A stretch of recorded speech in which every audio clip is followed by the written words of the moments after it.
সবাইকে জানাই শুভ নববর্ষের অনেক আন্তরিক শুভেচ্ছা ও ভালোবাসা। সবাই খুব ভালো থেকো, সুস্থ থেকো আর খুব আনন্দ থেকো।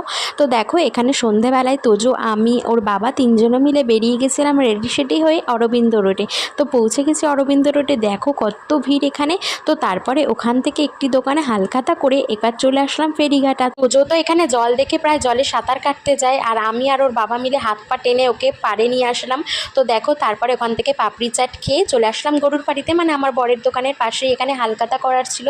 তো এখানে এসে মিষ্টির প্যাকেটটা নিয়ে বাড়ি চলে আসলাম, আর বর এনেছিল এখানে রাত্রিবেলায় চিকেন বিরিয়ানি। আর তোজো তো এটা খাওয়ার খুবই ধান্দা করছিল, আর ওকে তো আমি একদমই বাইরের খাবার দিই না, তো ওখান থেকে কিছুই পাইনি।